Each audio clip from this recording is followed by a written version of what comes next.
Aries. Happy holidays, happy new year. I am happy to be here. Thank you for subscribing to the channel, and thank you for your loyalty in choosing me for your readings.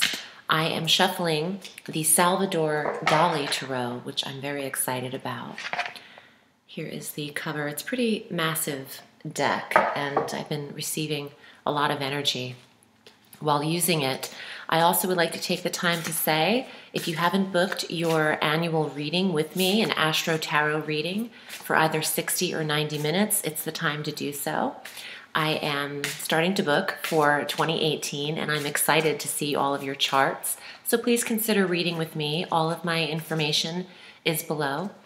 And let's start the new year. On the 1st of January, we have our full moon in Cancer. So the first day of 2018, we have an 11-degree full moon, bringing an awareness to the sector that is in control of your environment. And some Cancerians are feeling a full completion in this area, either towards the relationship with your mother or feeling at ease in the home. And no better sign than Aries. I'm sorry if I said Cancerian. The full moon is in Cancer, but this applies in the 4th house of home and environment for Aries and Aries rising. So please consider watching your moon sign, your rising, and your sun sign for a full cosmic catch-up. Closure and awareness in the 4th house for you, Aries, and throughout Christmas and maybe even in the Mercury retrograde of December, you could have been reviewing how you're living, where you're living, and finding this closure at the top of the year, feeling complete, fulfillment, a sense of fulfillment in your 4th house. On the 11th, Mercury shifts into Capricorn, and there is a lot of details, information, intellect, study regarding the career. Now that Mercury is direct in this 10th house sector, he replenished the 9th house where he retrograded for you. And he is fully able to handle tasks, giving you the catalyst energy to make decisions involving career, gather appropriate information, and be able to implement what needs to be done now with Mercury direct in the 10th house. Some of you are deciding to become your own authority figures, as Aries should, because you are the ruler of the zodiac. Mercury direct in the 10th could also see January increases, promotion, and new directional shifts for Aries and Aries rising. Our new moon is at 26 degrees of Capricorn on the 16th in this 10th house of career. So there could be new avenues for you to take in terms of your work and your highest level of earnings and income and status in this career sector. Your intentions or focus mid-January should be on the 10th house of title, name change or status change, career elevation, promotion, job, and boss figures. So maybe some of you are becoming your own bosses. This could be starting your own business, but at the highest level. Not just the stirrings of new business, but really putting it out there. Perhaps globally. Expanding who you are and how you work in the 10th house of career. How you're seen. How you are projecting yourself into the world becomes important in January. Starting off the month very strong in this career sector. The following day on the 17th, Venus enters Aquarius, and 2 days later on the 19th, the Sun enters Aquarius. So very social, active, friendship-dominated time, the second half of January and the first half of February. There is a smoothing over of the relationships with your female friends, especially Venus applying to the feminine in the 11th house of friendship. But this is also creating a smoother dynamic to complete goals for Aries. The 11th house of goals and wishes in the sign of Aquarius for you should be tended to in the second half, and I'm actually getting that Some of you are attempting new groups or connecting yourself with new types of people. And 2018, this fresh start, it feels like you might start fresh with who you are connecting with. Who are your friends? Who's getting to carry into your relationships? Who's carrying into 2018 with Aries? The sun wants you focusing on the 11th house of your goals and your clubs and groups and organizations that you're affiliated with. These should all fit who you are at the core of you. Anything out of alignment will feel uncomfortable. And you might not belong to certain clubs you've been affiliated with or associated with for a long period of time. You might make a switch. On the 26th, Mars moves into Sagittarius. In the foreign travel sector, in the higher education sector, now that Mercury's direct, the second half of January is brilliant for Aries to take that long distance trip. Mars will be in this sector for 50 days.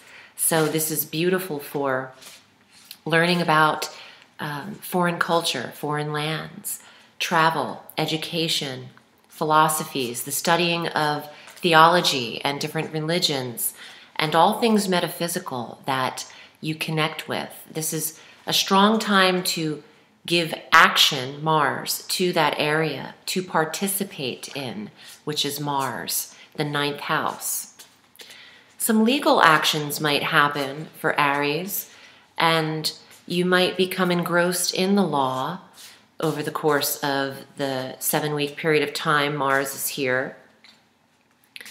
And if you do have pending legal situations and lawsuits, Mars in your 9th will see you determined, that's also Mars, to push through, to resolve, and to conquer, which is also Mars. So I'm feeling positive about Aries having your ruling planet in a section of legal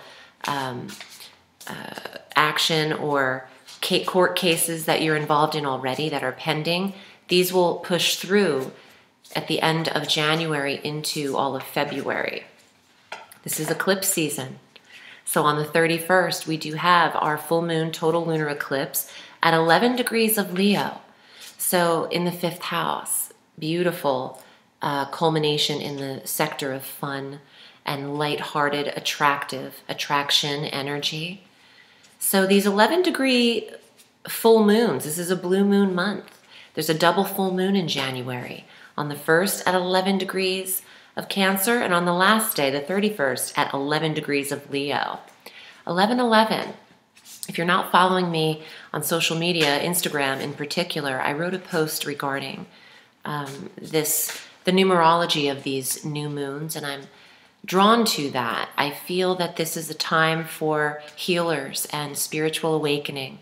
1111 is the number for psychics and empaths and mediums and people that feel a higher calling or purpose to help and heal throughout our transitional time of our political systems, of our social economic systems, and all things environmental and sociological.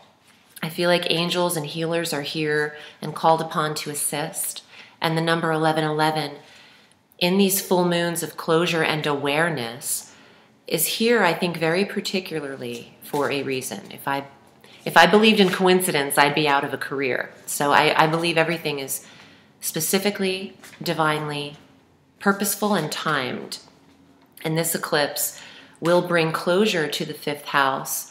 And for those of you who are lighthearted dating, you could eclipse out relationships at this time. In fact, you are eclipsing out connection, career, and people who no longer serve your highest positive path. And that is okay. I hear a lot from people, and I work with people every week through my readings, who get nervous about pulling the plug on people that have been in their life for so long. It's okay to do that. If you're not resonating with who people are anymore, there's nothing saying you are bound to relationships for your entire life because you've known them since you were little or because they are blood. It just depends on what your situation is. Also on the 31st, the day we are eclipsed, Mercury enters Aquarius to further enhance the social sector for you.